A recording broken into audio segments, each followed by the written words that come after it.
The Louisville staff made an interesting visit on Monday.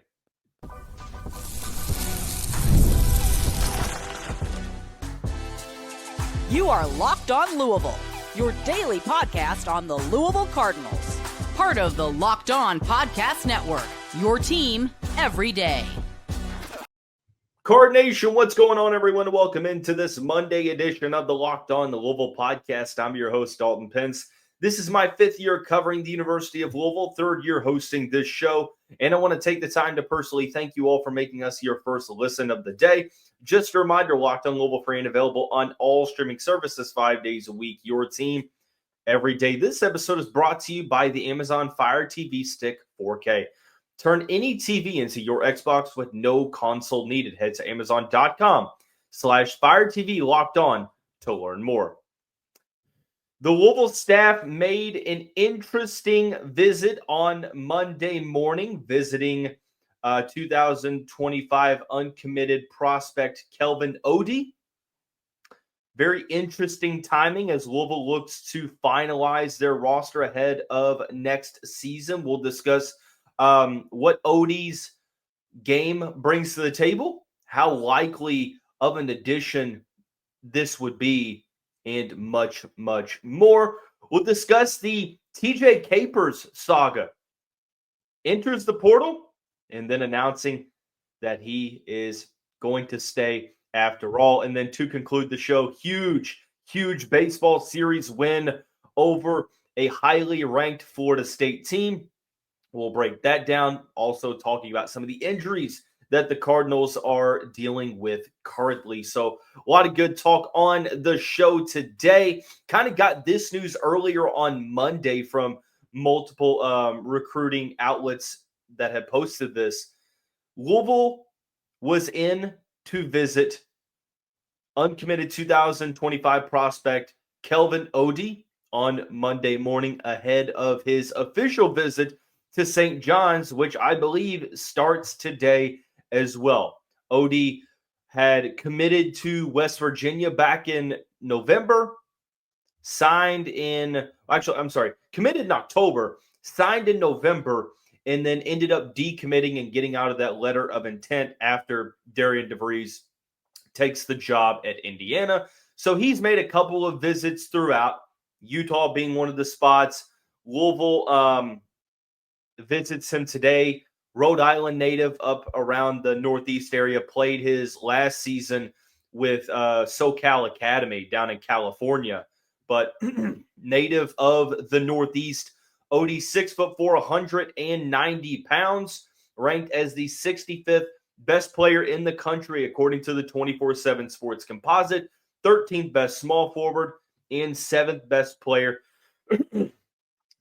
Listed as the 7th best player in California, despite him being from Rhode Island. But I find this really interesting for two reasons. Number one, this late in the game, if Louisville is visiting someone or a player is visiting Louisville, I take it as pretty serious and significant. Because it's not just insert player here is receiving interest from, or insert school here is reached out to X player. When you're visiting a player, or vice versa, I feel like there has to be pretty substantial interest. And one thing that makes me feel like this is confirmed is that regardless of how serious they were, the Cardinals were in his top 3 finalists when he made the commitment back in October. So Louisville being a finalist with West Virginia, with Rutgers, you have to assume that Louisville's kind of circling back here. They've got a couple of spots to fill. Odih is one of the top uncommitted seniors. And I have to imagine Pat Kelsey's like, hey, man, look, a lot of schools already have their rosters finalized. You obviously liked us in the recruiting process. You put us in your finalists.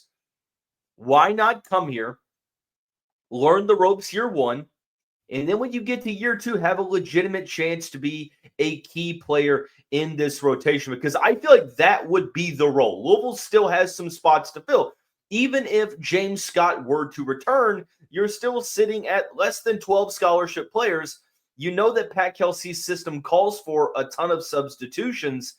You're not going to play 13 guys in your rotation, but you do need some injury insurance because things do happen. We saw somewhat of a worst case scenario this year that Louisville was able to, effectively maneuver and deal with.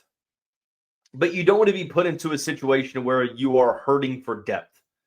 And if Louisville is able to go out and get a senior in high school or an international player or a young transfer with multiple years of eligibility that they can sort of, quote unquote, stash away while also giving the team an option for key depth, that's great because not every player that you have on the roster is going to play significantly.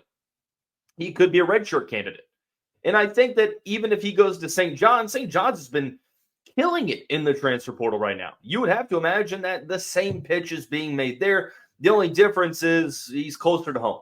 So you have that closer to home appeal, or you have the familiarity that you had with Louisville in the recruiting process. So it depends on what Odih is prioritizing, but the fact that he's on an official visit in late April doesn't make me feel great. I think for the interest to go from sort of entry level to really, really, really serious, there has to be either a visit scheduled for Louisville or you catch wind of the Cardinals gaining a ton of traction in this recruitment, because it can happen. It's happened multiple times for many different schools. But again, I don't know who from Louisville staff visited Odih. I don't know if it was Pat Kelsey or, it could be a combination of guys, could be an assistant coach. Oh, well. But Louisville putting in that effort makes it feel like they're pretty interested in bringing Odih to Louisville. And I think he has the skill set to be playable right away. I think that there is a level of potential he still has to reach. I think most of the potential is on the offensive side that he hasn't reached yet. 6'4", Adam Finkelstein of 24/7 Sports mentioned back in the fall, he thinks he's closer to 6'5", which I think does mean more because he's a wing player. More of a 3 than he is a 2. Really strong, 190 pounds, but plays much stronger than that. Has an exceptional motor, plays with a ton of tenacity, and what that does is it makes him a menace in transition.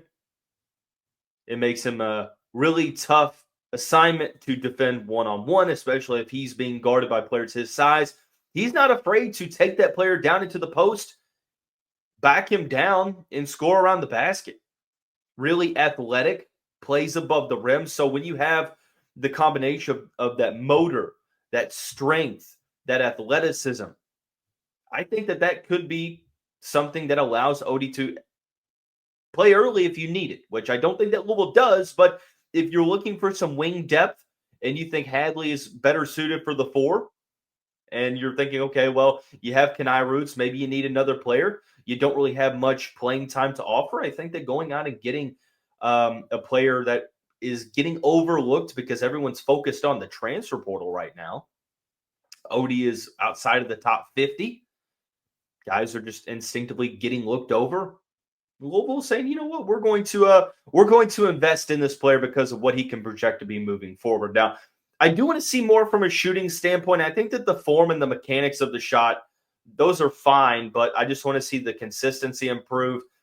Right now is more of a slasher or a cutter, guy that's going to be able to play off ball with a ton of offensive potential. But the main reason why I think that he would be able to play early if you need it is that he is an insane defender.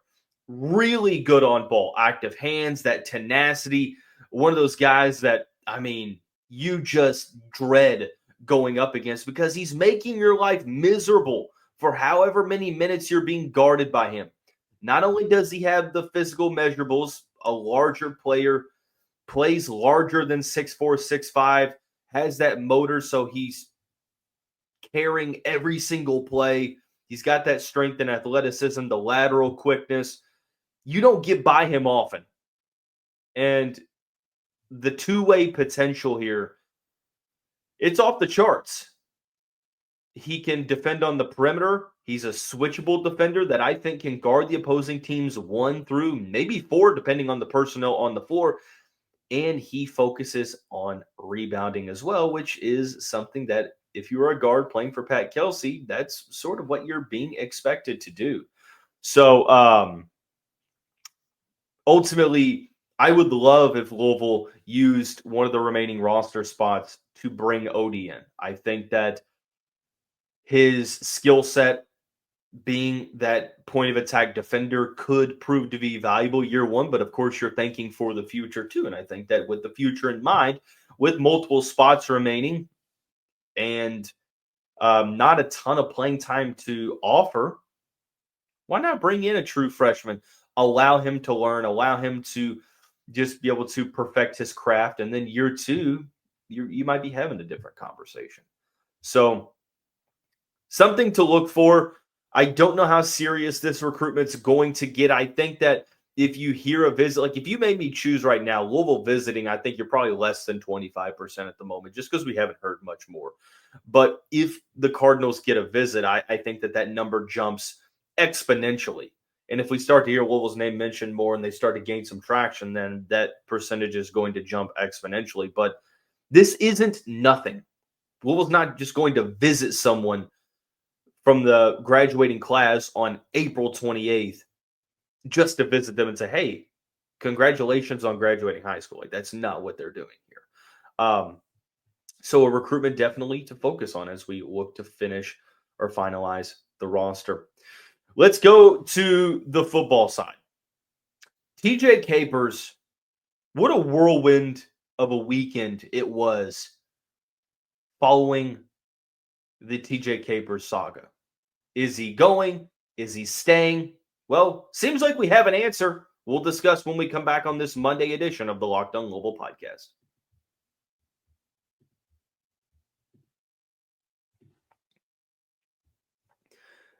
Card Nation, the NBA playoffs are here, and FanDuel is giving new customers an incredible way to get in on the action. Right now, when you join FanDuel and place your first $5 bet, you'll get $250 in bonus bets if your $5 bet wins. From three-pointers to steals and assists, FanDuel has so many ways to bet your favorite player props.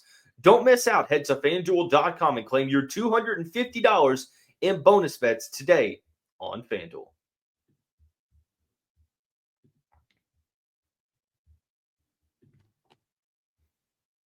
And as always, I want to take the time to thank you all for making us your first listen of the day. Just a reminder, the Locked On Louisville podcast, free and available on all streaming services 5 days a week. Your team every day. The spring portal football window has closed, I think, what was it, Friday?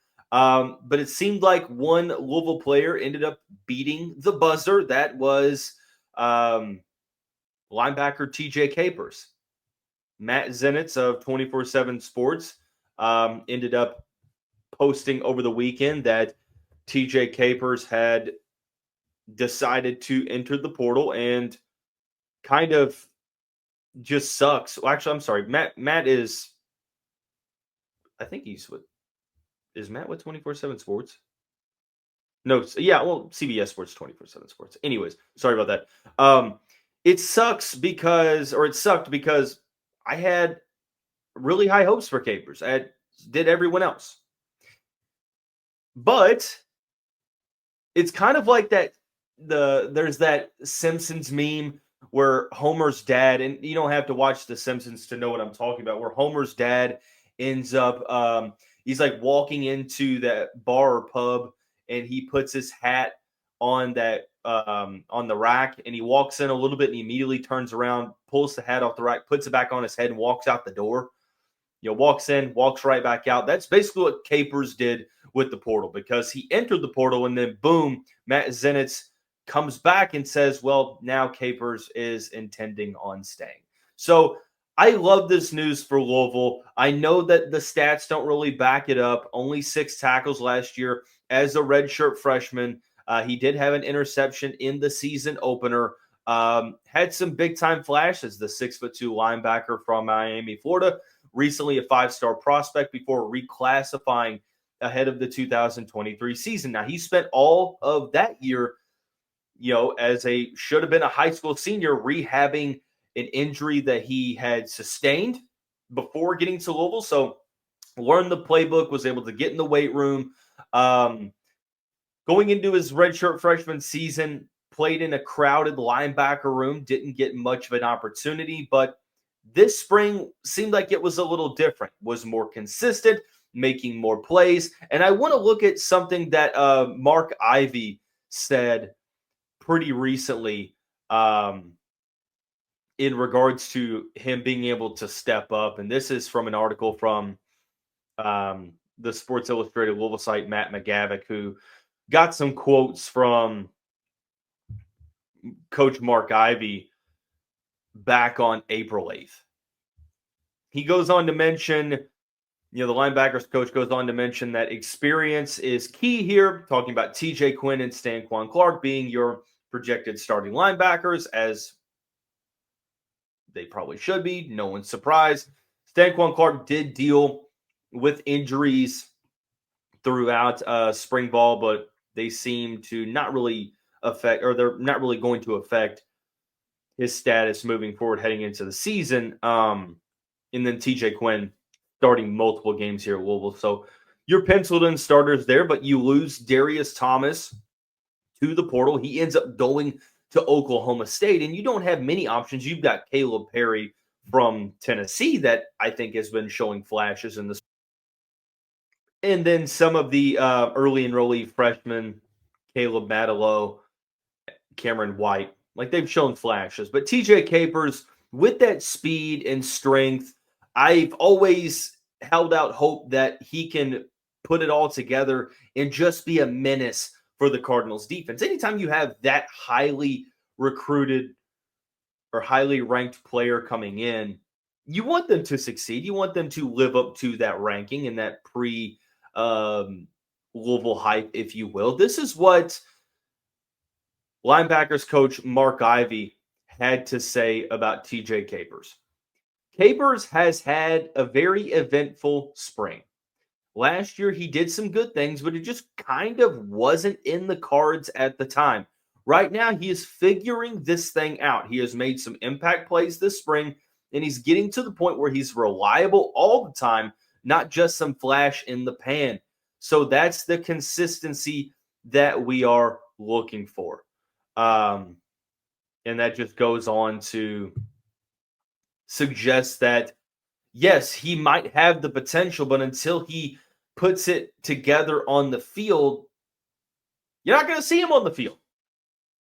And Ivy does mention in that article that having those reps and real game experience, those are the main parameters here. That's what you use to get better.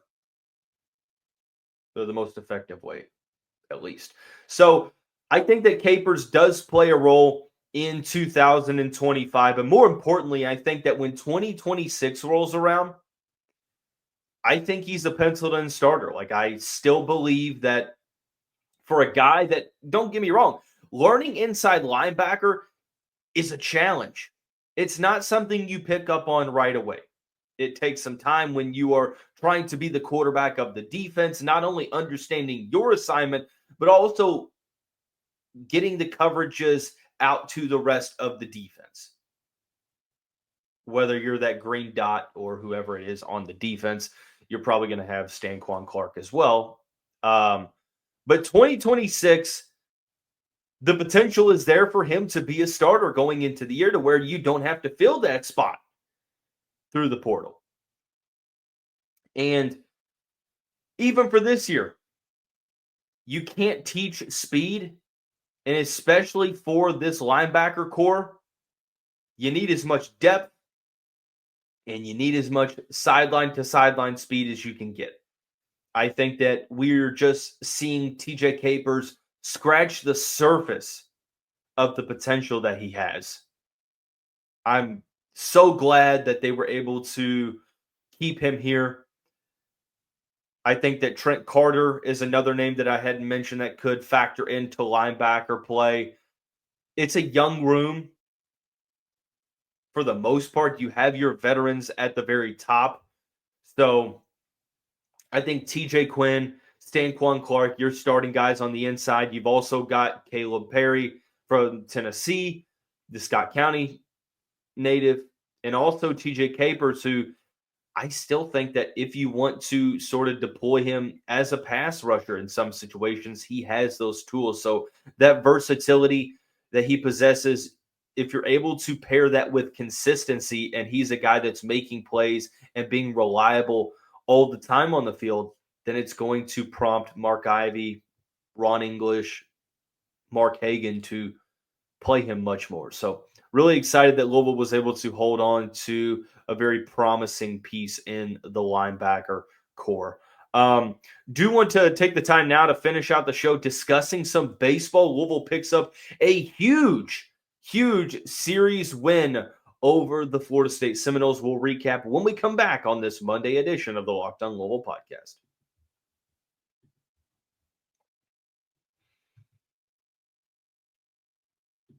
Card Nation, there's nothing like the atmosphere of an NBA playoff game.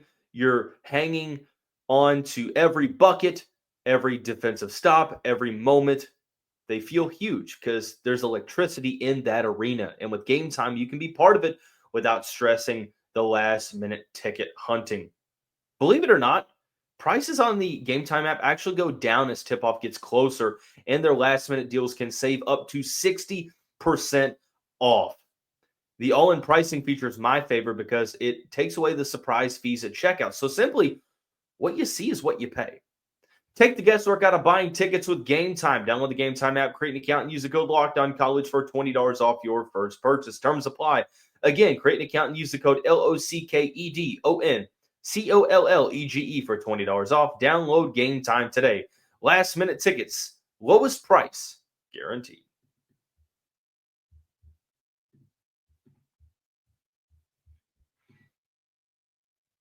You know, the Louisville baseball team, well, what can we say? It's been an up and down year. They've been decimated by injuries.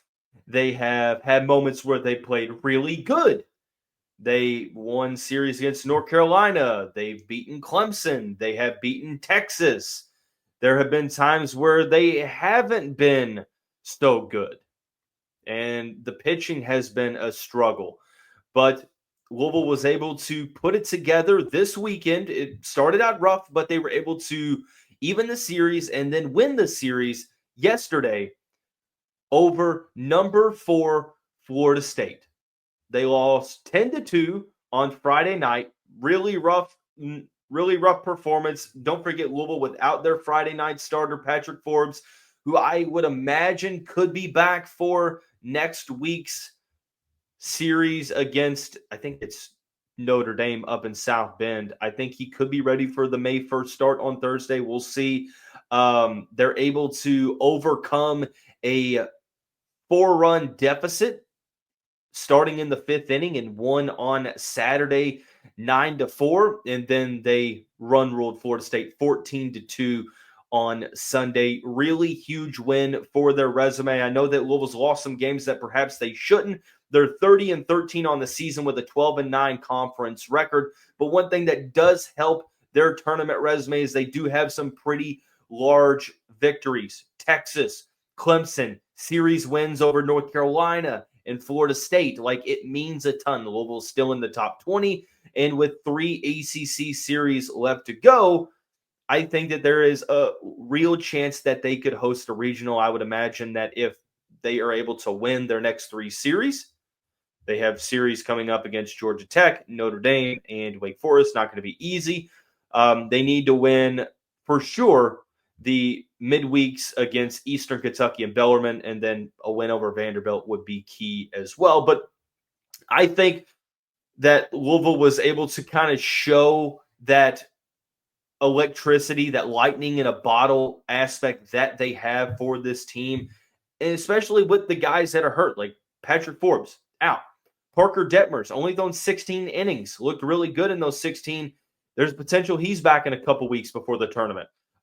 You're on your third string catcher because Matt Klein is hurt. Tagger Tyson is hurt. I would imagine that Louisville gets both of those guys back by the tournament. And Garrett Pike, outfielder, got hurt this past weekend. He's going to be out for, I would say, maybe a week or two. So Louisville is eventually going to get healthy, hopefully, but they're able to still win even though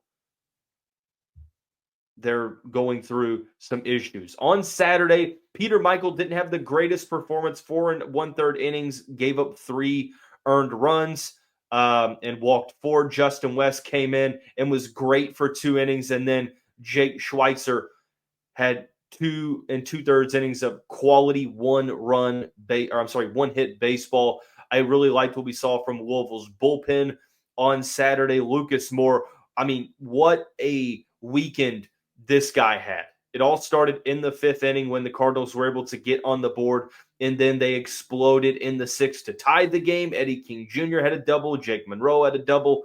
And then the 7th on, Louisville was able to extend the lead. Lucas Moore on Saturday ends up going 3 for 5 and has an RBI. Jake Monroe had a great day at the plate. Eddie King Jr. continuing to put it together. So they were able to even the series up, which was awesome.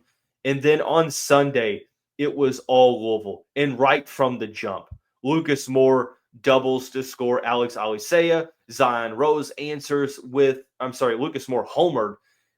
Zion Rose gets a homer.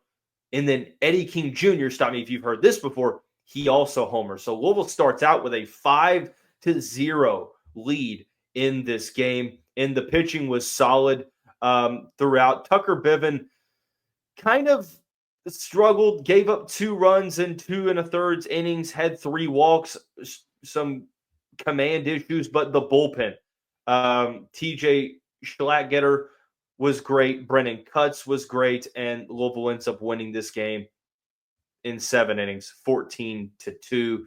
And not like I mentioned, Lucas Moore, 6 RBIs, 2 for 5. Zion Rose, 2 for 3.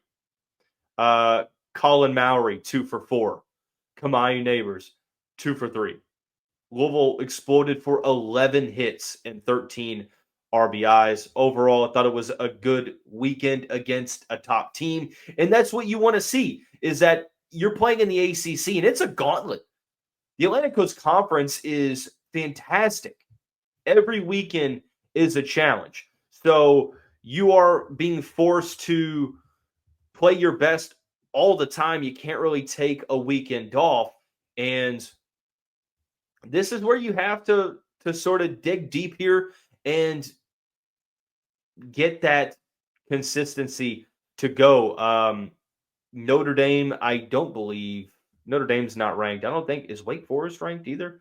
So currently, none of the 3 teams that you're projected or that you're going to be playing for the final 3 series of the year, none of them are currently ranked. Georgia Tech just dropped out of the rankings. Now, Vanderbilt is top 15. You're going to play them for a midweek, not this week, but next week.